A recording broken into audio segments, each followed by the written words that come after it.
All right, so the information age is upon us. We had a great interview with Amber, but we've got another guy that had a nice interview with the Alumni Show with Freddie and his boys Trade and Bob. Mark, you there?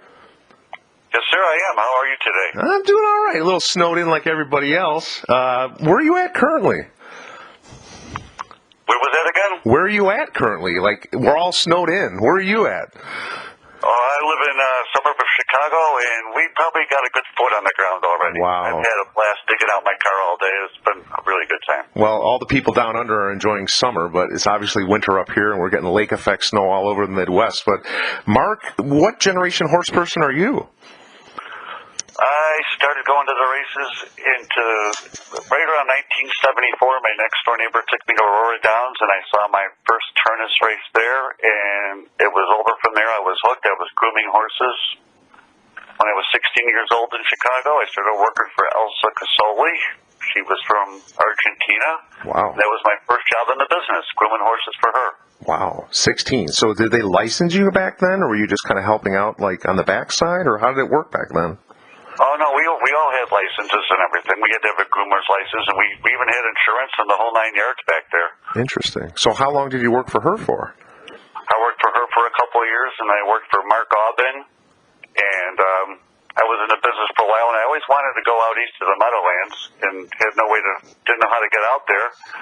And then I ran into a guy named Leo Lacoste who said he was looking for a groom, and he didn't have one. And I said, well, you do now. And we went to the Meadowlands, and that was the end of that. So you did get out to the Meadowlands then. So you were out east for a while. Yeah, well, we took 3 horses out there, and he told, Leo Lacoste told me we would lose all 3 of them within a month. And he was right, we did. They all got claimed right away.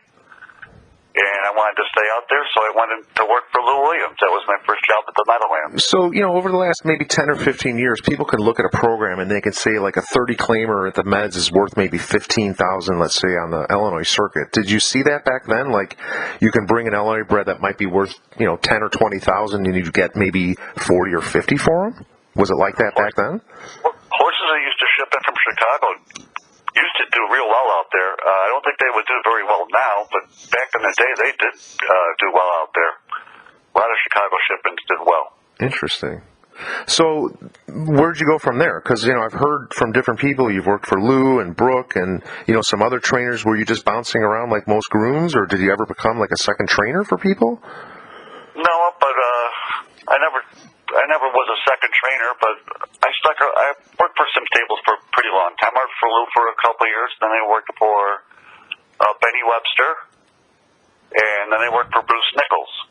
It was Bruce. Okay, so those three trainers have probably worked for a total of about 14 years. Did you know Brooke and I guess the next generation?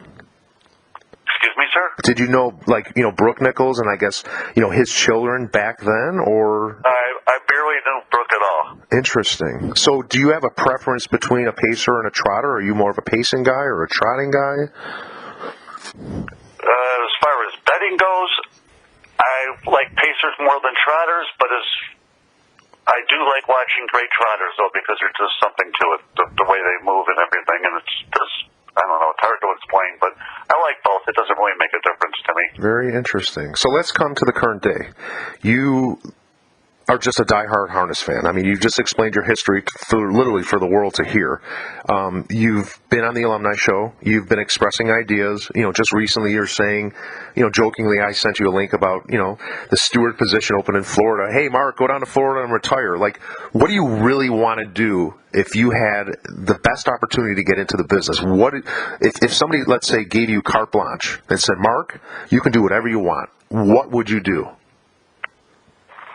I would love to work in the publicity department for a racetrack, because I think if they hired me, I could almost guarantee you I would improve their handle, because I got a lot of good ideas, and I'm just very, very passionate, and I would like to see more done online. Some of the websites don't really show a whole lot. I can't believe that every racetrack doesn't have their programs online for free. That really bugs me, and I understand the USDA has something to do with it, but I still think it's ridiculous. But now the Meadowlands and Pompano are showing their programs for free, and they were never doing that. Interesting. What do you think about video feeds? Not getting into that one dominant company, because I'm hearing that you look at some of these, if I can say B tracks, nothing against these tracks, but the quality of their video is not up to speed and not high def, digital video.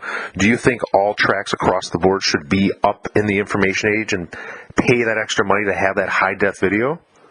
I do think they should do that, absolutely. So you're talking digital video, digital graphics, promotions, increasing handle. I mean, why can't you just start your own show? The sport needs to be promoted way better than it is. I mean, if you look at the driver colony, especially like at the Meadowlands and even up at the tracks up in Canada, we have some very, very good young drivers. I mean, Dexter Dunn, Tim Tiedrick, and there's just so many of them. And they're not promoted very well. Tim Tiedrick does a great job with his little thing that he does. Him and his wife do a great job online, but there's not enough of that done, in my opinion. Yeah, you're referencing Tiedrick Racing. It's run by his wife, Ashley. They do a lot of promos. They do a lot of giveaways, what have you. They're always enticing people to come to their page. They got, I think, like tens of thousands of people liking their page.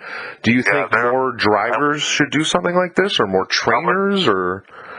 I would like to see drivers, trainers, and even grooms. There are some grooms out there that really post a lot of stuff, and it gives the fans who don't know what goes on the backside a better view of what really happens every day out there. So, we have no idea what the horsemen go through on a daily basis. You said earlier, you're not that computer savvy, but if you have the ideas and you have that crew behind you, carte blanche, what types of things would you want to do? Facebook, Twitter, what types of social media channels, or, even just bare bones old school marketing? What types of ideas or things do you think you want to bring to the table? Just promote the sport better so the fans can get a better idea of what's going on. And a lot of racetracks, they just don't do enough, in my opinion. I just make it fan-friendly so everybody, and do interviews with drivers and trainers and things like that so people know a little bit more about the sport. I mean, it's like an unappreciated game, and I don't know why, but it is. So I wish we could do better. We talked earlier, and you're really high on, I guess, the things that people were doing up at Running Aces. You've worked with Nahu and Mike, and I guess all the people up there promoting. What's the difference, I guess, between Running Aces and some of these other tracks where you feel that there's not enough promotion? Like, what are the things that they're doing at Running Aces that's different? They make it very fan-friendly, first of all. People bring their families out there, and so the younger generation gets to see racing, and then when they get to be older, they'll take their kids to see racing. I went out there one day, and they had like 2,500 people out there, and that doesn't sound like a lot, but it's a small track, and the place was packed, and the fans are very into it. They're very nice people out there, too, by the way. What do you think about visits to the backside? We got this shot here with the horse. It looks like one of the upcoming queens, Angie Coleman from Illinois, I guess brought you to the backside with this horse. What did she let you do? Oh, I just went back there, and I wasn't on the backside for a while, so I got to clean a couple stalls and bathe a horse or two. I didn't get to go on the track with anything, which is fine, but it was still fun. It brought back memories when I was grooming horses when I was a kid. Interesting. What do you think about the movement that's happening, with Eldorado Gaming and Hoosier Park, with this movement that creating, they're saying, I think they're coining the term from the guys down south. Rashawn Trigg, says world-class racing, and now they're coining that term. Is Harrah's becoming the hub of Midwestern racing, kind of like the Meds out east? Well, pretty much. I don't think there's any doubt about it. They've had the Breeders' Crown, I believe, but 2 of the last 4 years or 2 of the last 5 years, something like that. I was at the Breeders' Crown, not this last year when they had it, but the time before, and they run a very, very, very, very great operation out there. I couldn't be happier. From the management there should be very proud of themselves. They did a fantastic job. You were talking about the general manager, Rick Moore. We've had relationships with him. I think I met him in 2003. So what do you think about, I guess the media team there, and then I guess when the Grand Circuit and the Breeders' Crown races do come, Ryan Macedonio, him working with those guys, and he's trying to bring everybody up to speed and up to par with his level. What do you think about the things that Ryan's doing? Ryan does a great job, and we need more people like Ryan out there to promote the sport like he does.